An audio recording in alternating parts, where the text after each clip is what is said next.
আসসালামু আলাইকুম ও রহমতুল্লাহি ওয়া বারাকাতুহু। বিসমিল্লাহির রহমানির রহিম।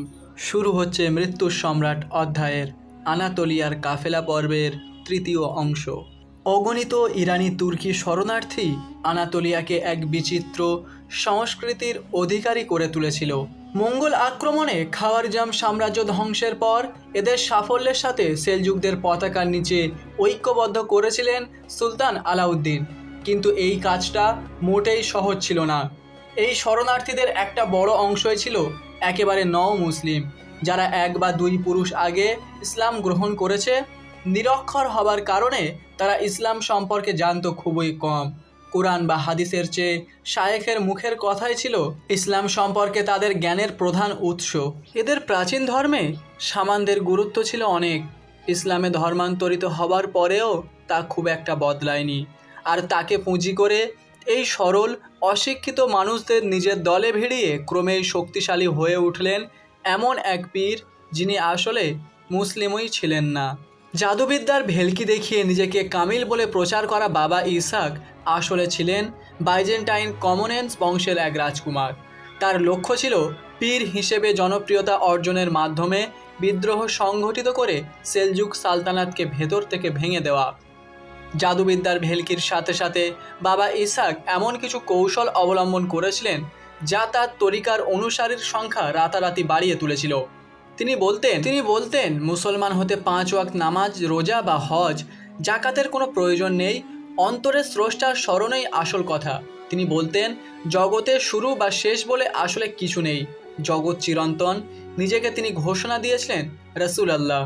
তার এসব চটকদার ঘোষণা আধা সমানিষ্ট তুর্কি যাযাবরদের ভেতর ব্যাপক জনপ্রিয়তা লাভ করে। ওদিকে সুলতান আলাউদ্দিন হঠাৎ মারা যান 1237 সালে। সুযোগ পেয়ে বিদ্রোহ ঘোষণা করেন বাবা ইসাক ও তার অনুসারীরা। এই বিদ্রোহ ইতিহাসে বাবা বিদ্রোহ বলে বিখ্যাত। সুলতান আলাউদ্দিনের উত্তরাধিকারী কায় খসরু বাবা বিদ্রোহ ঠেকাতে সক্ষম হন ঠিকই, কিন্তু এর ধাক্কা সামলাতে গিয়ে সেলজুক সালতানাতের পুরো কাঠামোটাই নড়বড়ে হয়ে পড়ে। মধ্যপ্রাচ্যের নতুন মঙ্গল শাসক বাইজু নোয়াইন দেখলেন আনাতোলিয়ায় আঘাত হানা এখন আর খুব একটা কঠিন নয়। 1243 সালে মঙ্গলদের সাথে কোষ দাস পর্বতের গিরিপথে মুখোমুখি হয়ে সেলজুক বাহিনী। বাইজু নোয়াইনকে মোকাবিলা করতে সেলজুক সুলতান এক অনভিজ্ঞ কমান্ডারকে পাঠান, যার বাহিনীকে প্রথম দফাতেই চুরমার করে দেন বাইজু নোয়াইন। এই অবস্থা দেখে আতঙ্কিত সুলতান কায় খসরু উল্টো দিকে ঘোড়া ঘুরিয়ে পালিয়ে যান। সংখ্যায় বেশি হবার পরেও পারস্পরিক সন্দেহ আর অবিশ্বাসের কারণে সুলতানের কমান্ডাররা কোনো প্রতিরোধ গড়ে তুলতে ব্যর্থ হন। আনাতোলিয়া চলে আসে মঙ্গলদের নিয়ন্ত্রণে। সেলজুক সুলতান পরিণত হন মঙ্গলদের ভৃত্য। কিন্তু তুর্কি উপজাতিদের নিয়ন্ত্রণ করা যে সহজ না, তা মঙ্গলরা ভালোভাবেই জানত। তারা তাই পরোক্ষভাবে সেলজুক সালতানাতকে শাসন করত পুতুল সুলতানের মাধ্যমে। কেন্দ্রীয় শাসন ভেঙে যাওয়ার ফলে একের পর এক তুর্কমান বে প্রায় স্বাধীনভাবে নিজেদের আমিরাত গড়ে তুলতে শুরু করেন।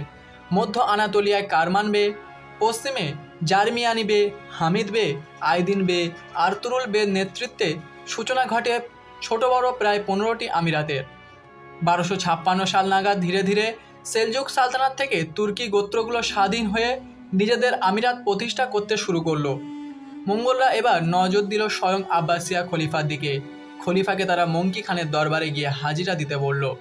এটা ছিল প্রকৃতপক্ষে বাগদাদ দখলের ছুতো মাত্র।